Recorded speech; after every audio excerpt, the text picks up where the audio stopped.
تو جب ہم اس شعور کو لیتے ہی نہیں تو کیا سمجھیں؟ تو ماؤں نے سب سے پہلے تو ماں نے 2 سال تک بچے کو دودھ پلانا ہے، اس کے بعد 1 سال کے بعد جو اگلی آپ کی دور ہے تو 3 سال بن جاتے ہیں۔ اب اپنے غور کرو آپ کیا کر رہے ہو، کیا آپ یہ اللہ پاک کا حکم مان رہے ہو کہ نہیں مان رہے ہو؟ کیا مائیں 2 سال تک بچوں کو دودھ پلا رہی ہیں یا نہیں پلا رہی؟ یہاں بھی تمہیں عجیب سی قصہ کہانی میں الجھایا گیا۔ تمہارے تو کچھ سائنسی ایجاد آ جائے، سب سے پہلے اسی پہ فتوے اور پھر اسی کو سب سے زیادہ وہ استعمال کرتے ہیں، اور تم اسی باتوں میں خوش رہتے ہو۔ تم نے کون سا کبھی سوال کو کرنا ہوتا ہے؟ کیونکہ تم تو ہو ہی شہزادی قوم، مجھے تو بڑی خوشی ہوتی ہے کہ تم مجھ سے سوال کرتے ہو۔ تو زکوٰۃ بیسکلی مال کی زکوٰۃ ہے، بیلنس کرنا ہے۔ اب اسٹیٹ کی ذمہ داری تھی کہ وہ زکوٰۃ کو بالکل بیلنس کر کے لیتی، اس میں کرپشن نہ ہوتی، اس کو بہترین طریقے سے اس کا کوئی نہ کوئی لاہے عمل اختیار کیا جاتا، اس سے فیکٹریاں بنائے جائیں، کارخانے بنائے جاتے، روزگار ملتا۔ زکوٰۃ ہے اس کا بہترین مصرف یہ ہے کہ آپ اس سے وسائل پیدا کریں، تناسب پیدا کریں، اپنے اندر شعور لے کر آئے۔ آپ کی تو گلیاں اتنی تنگ ہیں ماشاءاللہ، ایسی ایسی گلیاں آپ لوگوں نے بنائی ہوئی ہیں کہ ایک طرف سے مرد آئے دوسری طرف سے عورت آئے تو بس ایک نکاح کی گنجائش ہی بچتی ہے، باقی تو آپ نے چھوڑا ہی کچھ نہیں ہے۔ اور آپ کو بھی بڑے مزے آتے ہیں، اکثریت کو۔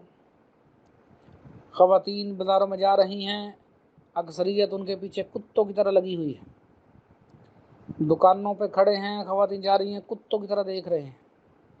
اکثریت، سب کو نہیں میں کہہ رہا ہوں، یہی تو کام رہ گیا ہے۔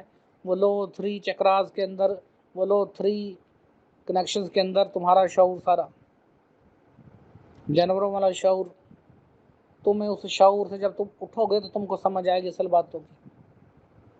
سب سے پہلے اس عظیم الشان کتاب کو پڑھو، تصوف کی اینک اتار دو، اس کو پڑھو۔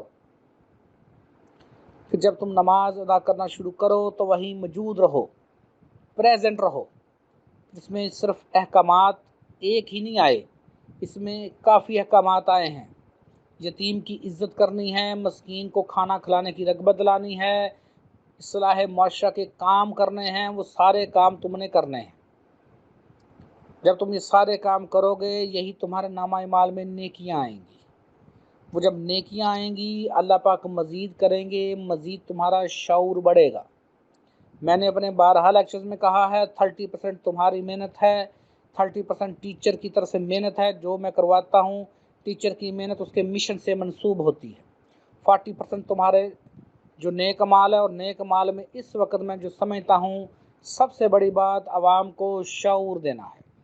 میں جو تم ویڈیو شیئر کرتا ہوں مجھے کوئی شوق نہیں، اس میں صرف تمہیں دکھانا ہے کہ یہ جو جہالت ہے اس کو تم نے، اس کے خاتمے میں تم نے کیا کردار ادا کیا ہے۔ وگرنہ اگر تم کردار ادا نہیں کرتے ہو تم تو بچے ہو، لیکن تمہاری نسلیں آگے کسی نہ کسی شے میں قابو آ جائیں گی، یہ بات ذہن میں رکھنا۔ جو وقت کا پہیہ ہے یہ گھوم رہا ہے، یہ بدل نہیں سکتا، یہاں تو اس کو بدلنے کی طاقت پیدا کر لو، اگر نہیں ہے تو پھر اس چکے جو گھوم رہا ہے، جو پہیہ گھوم رہا ہے اس کو بڑے دھیان سے گھماؤ، اس کو عقل مندی اور شعور کے ساتھ چلو، وگرنہ کچھ حال نہ ہوگا۔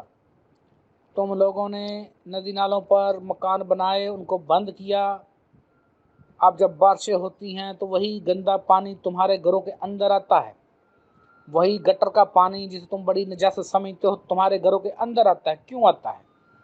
تمہاری پلانا کوئی نہیں، تم سوچتے نہیں ہو، تم نے کبھی دیکھا ہی نہیں، تمہارا بجٹ پیش ہوتا ہے تم نے کبھی پڑھا ہی نہیں، تم کو پڑھانا ہے۔ میرے جو دوست اس قابل ہو، اگر کسی کے پاس اتنا سرمایہ ہو تو پلیز اپنا ایک سکول تو بناؤ، شروع تو کرو چھوٹا موٹا کام۔